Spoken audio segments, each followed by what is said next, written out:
¿Qué tal están? Bienvenidos. Filosofía de Pico de la Mirandola y también de Giordano Bruno.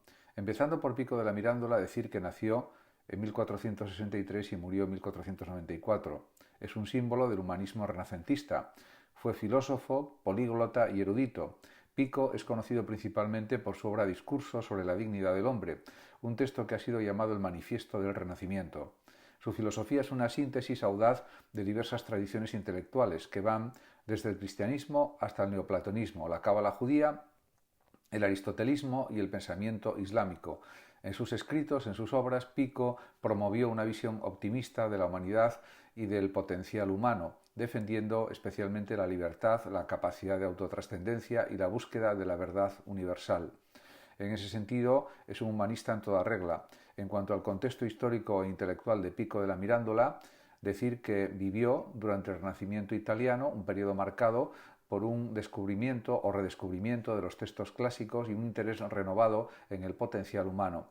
Este contexto humanista influyó profundamente en su pensamiento. Además, su vida coincidió con la efervescencia intelectual de Florencia bajo el mecenado de los Medici, donde figuras como Marsilio Ficino, por ejemplo, y la Academia Platónica promovieron una visión filosófica que combinaba platonismo, cristianismo y esoterismo.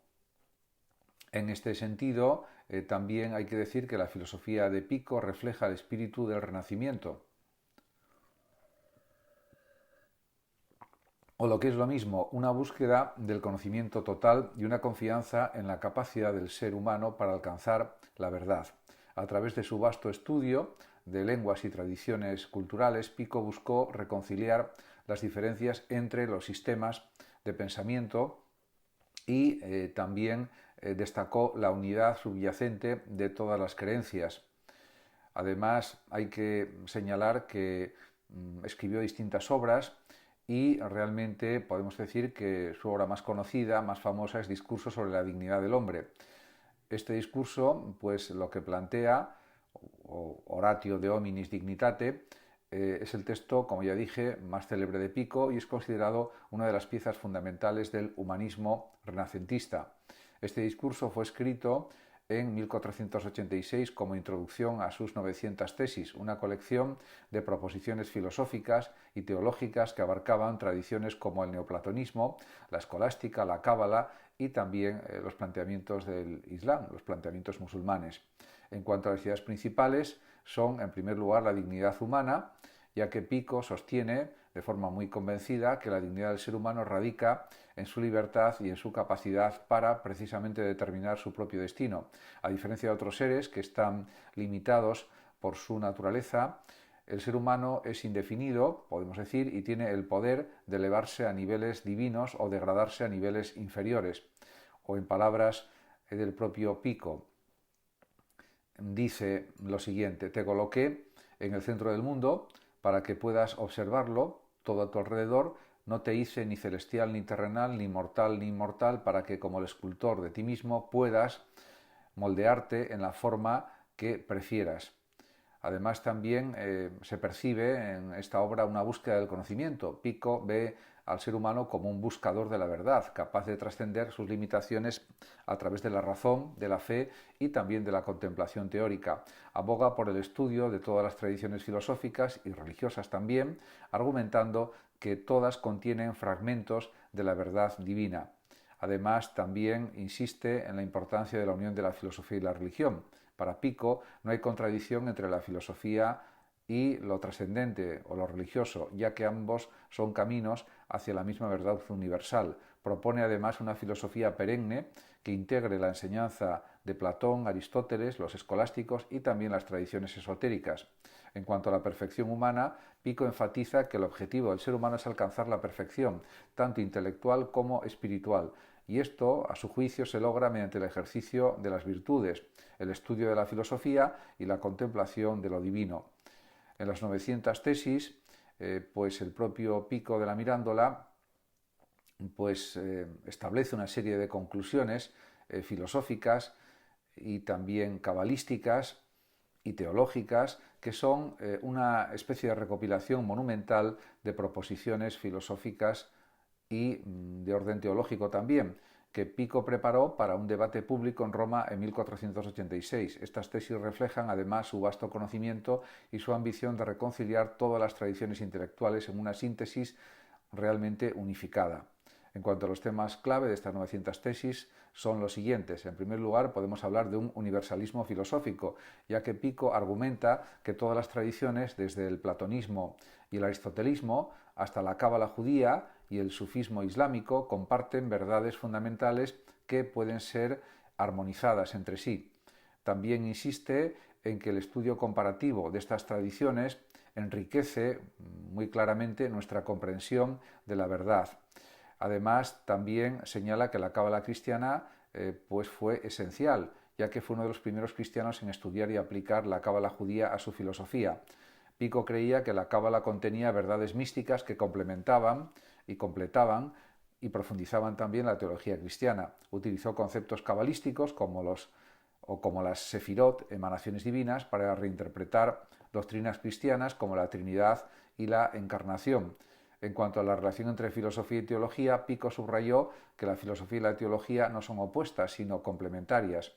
La filosofía, podemos decir, que proporciona el fundamento racional para la fe, mientras que la teología ofrece la visión trascendental o abstracta o diríamos suprasensible que completa el conocimiento humano.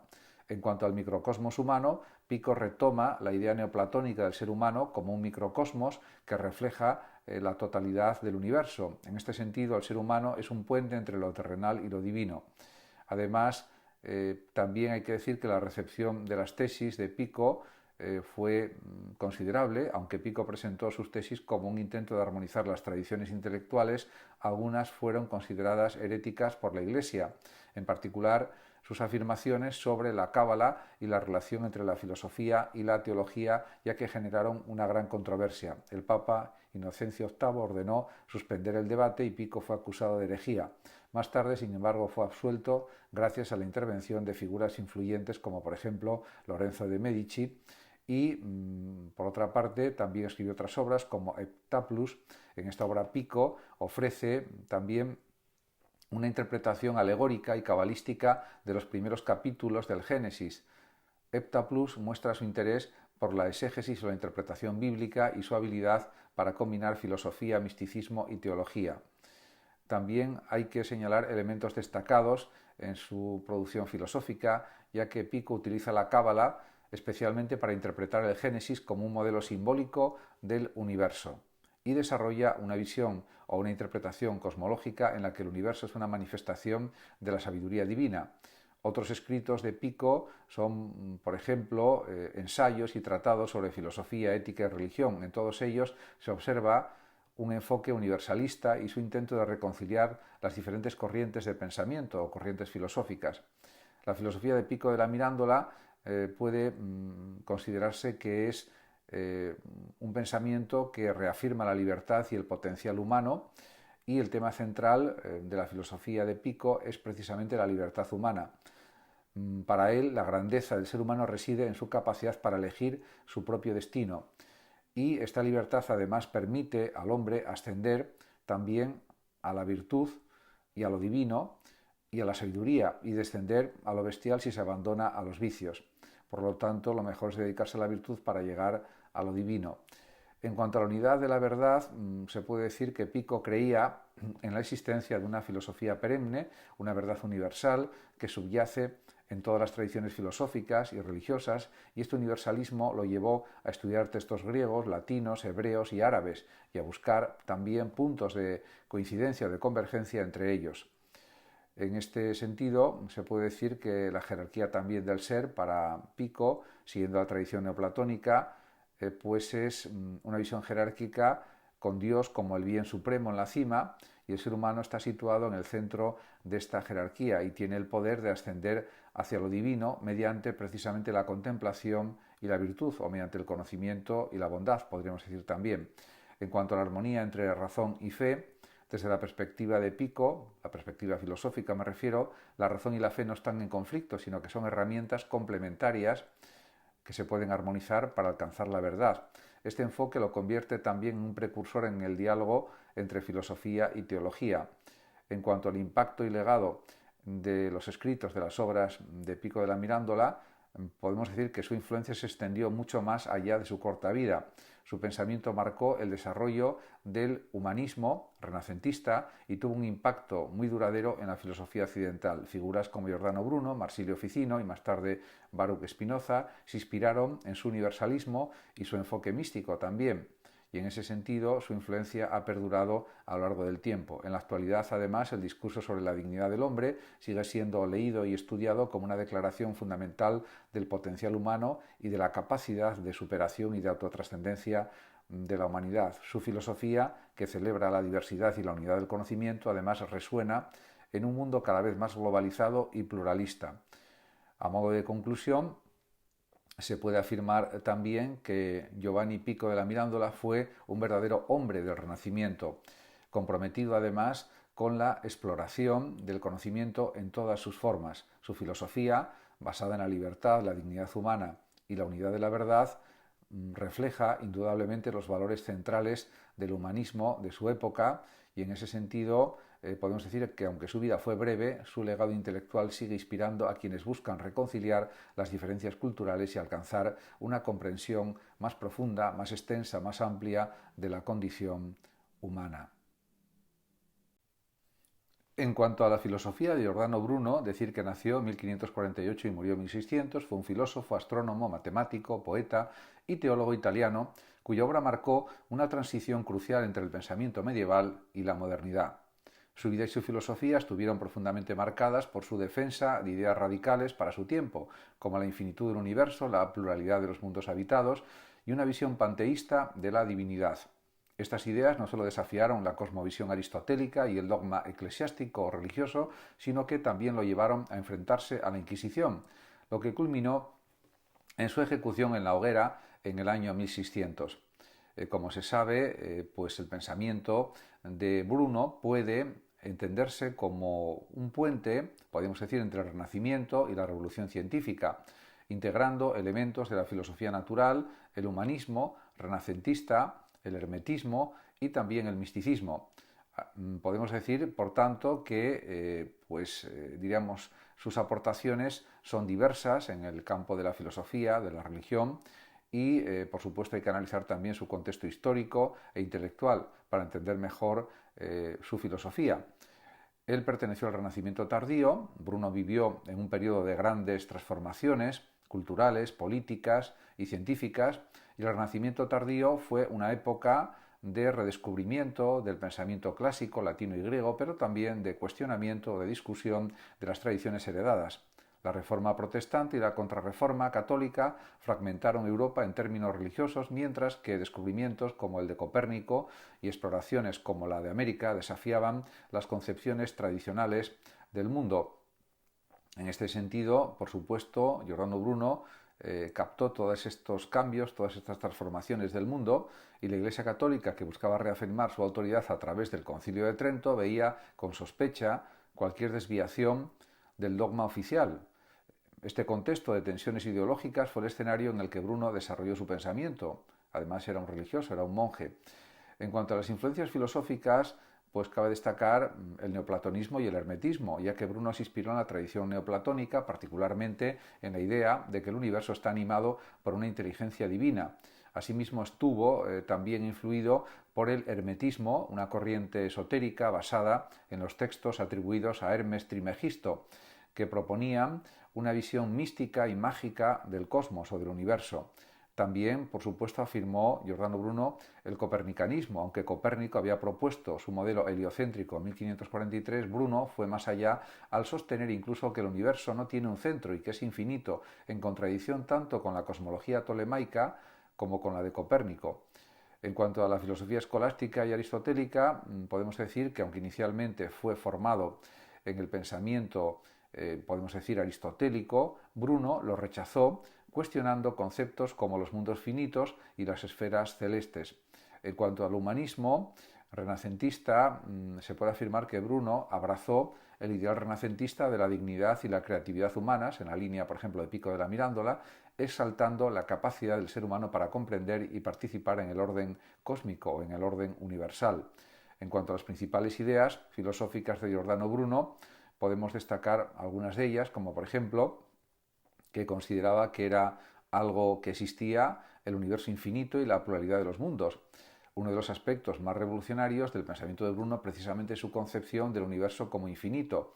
A diferencia del modelo cerrado y finito de Aristóteles y geocéntrico, Ptolomeo o incluso del heliocentrismo limitado de Copérnico, Bruno propuso que el universo carece de límites y contiene innumerables mundos habitados, algo que fue criticado por la Iglesia, por la Inquisición, etc., y considerado como herético.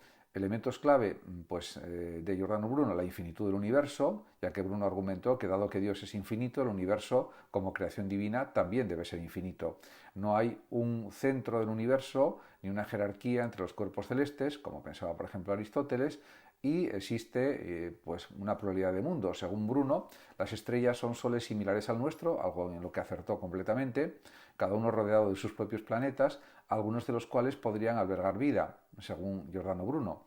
Esta idea rompía con la visión antropocéntrica del cosmos. En cuanto al impacto de sus pensamientos, pues hay que decir que estas ideas anticiparon desarrollos posteriores en astronomía, como la teoría moderna de los exoplanetas. Sin embargo, en su tiempo, estas propuestas fueron vistas como una amenaza tanto para la ciencia tradicional como para la teología cristiana, que veía la Tierra como el centro del universo, siguiendo el planteamiento aristotélico, y el lugar privilegiado de la creación divina. En cuanto al panteísmo de Bruno, pues para él Dios y el universo forman una unidad, vienen a ser lo mismo. Bruno desarrolló, por tanto, una visión panteísta en la que identificaba a Dios con el universo. Para él, Dios no era una entidad separada del mundo, sino la fuerza inmanente que anima y organiza toda la realidad. En este sentido, es una anticipación de lo que posteriormente explicó Spinoza en sus obras. Y elementos clave de esta interpretación es entender a Dios como el alma del universo, ya que Bruno describió a Dios como la mens super omnia, mente sobre todo, que impregna y da vida al cosmos. Este concepto está relacionado también con la idea neoplatónica del anima mundi o alma del mundo. Y también plantea a Bruno la unidad de lo divino y lo natural. La naturaleza, según Bruno, es una manifestación directa de lo divino. No hay distinción entre lo material y lo espiritual, sino una continuidad entre ambos, también señala el propio Giordano Bruno. En cuanto a las consecuencias filosóficas de sus ideas, hay que señalar que este panteísmo desafió la concepción cristiana tradicional de un Dios trascendente y separado de su creación, separado del mundo. Bruno, en cambio, exaltó la naturaleza y el conocimiento como formas de acercarse a lo divino, lo que lo vinculó indudablemente con el pensamiento renacentista y naturalista también.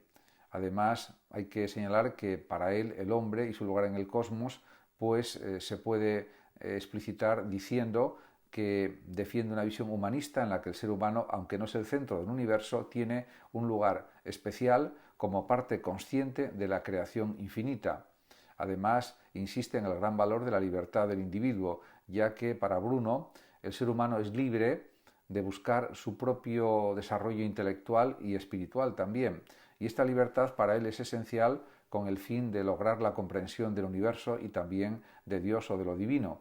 En cuanto a la dignidad humana, siguiendo la tradición de Pico de la Mirándola, Bruno exaltó la dignidad humana no por su posición privilegiada en el cosmos o en el universo, sino por su capacidad para trascender sus limitaciones y participar en el orden universal, en el orden del universo.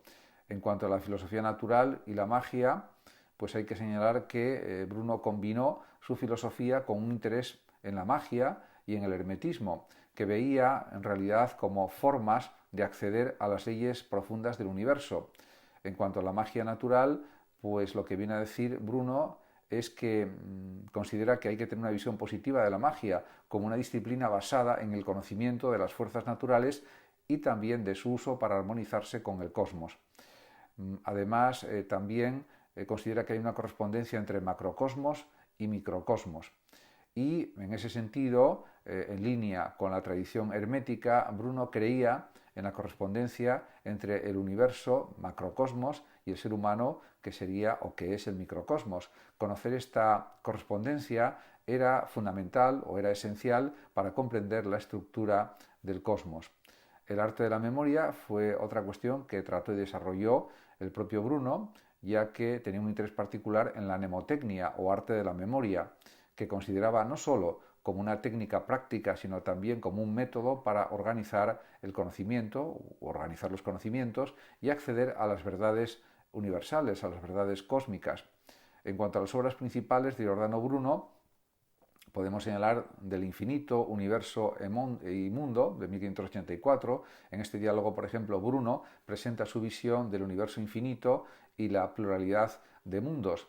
Critica tanto la cosmología aristotélica como el heliocentrismo limitado de Copérnico, proponiendo una concepción radicalmente nueva del universo. También pues hay que decir que otra obra muy importante de Bruno es La Cena de las Cenizas, de 1584. Este texto es una defensa del copernicanismo y un ataque a la cosmología tolemaica y la aristotélica y también a la escolástica. En él Bruno utiliza un diálogo ficticio para exponer sus ideas sobre la infinitud del universo y criticar las limitaciones de la ciencia tradicional. En este sentido, también hay otra obra de Bruno, esencial, que es De la causa, principio y uno, de 1584. En esta obra, Bruno desarrolla su filosofía panteísta, argumentando que Dios es la causa primera y el principio único que unifica realmente toda la realidad. En su otra obra de Magia y de Vinculis in Genere, de 1591, en estos textos Bruno explora su concepción de la magia natural y las fuerzas que conectan los fenómenos del universo. También pues analiza la relación entre el poder, la voluntad y el conocimiento. En cuanto a la persecución y la muerte que sufrió Bruno por parte de la Inquisición, hay que decir que las ideas de Bruno, especialmente su cosmología infinita y su panteísmo, lo llevaron a enfrentarse con las autoridades religiosas. Tras años de exilio en Europa, donde continuó defendiendo sus ideas, Bruno fue arrestado por la Inquisición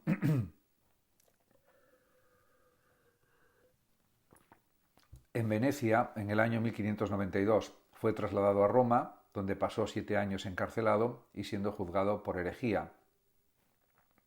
En el año 1600, al negarse a retractarse, fue condenado a muerte y quemado en la hoguera en la plaza Campo dei Fiori, Campo de las Flores. Según los registros, sus últimas palabras fueron desafiantes, afirmando que su ejecución no alteraría la verdad de sus ideas. La propia Iglesia Católica ha pedido perdón a Giordano Bruno y a Galileo y a otros que fueron condenados por la Inquisición.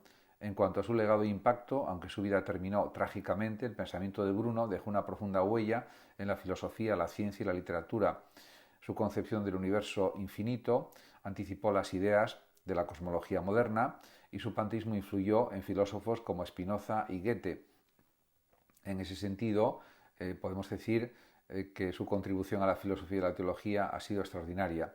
En el siglo XIX, Bruno fue reivindicado como un mártir de la libertad del pensamiento y un precursor de la modernidad. Hoy en día su figura simboliza la lucha por el conocimiento, la libertad intelectual y también por el logro, diríamos, de un pensamiento cada vez más racional y cada vez más basado en los hechos empíricos también, podríamos decir. Muchas gracias a todos por su atención y hasta mi próximo vídeo. El que lo desee puede compartir este vídeo, darle like o suscribirse a mi canal de YouTube. Hasta siempre.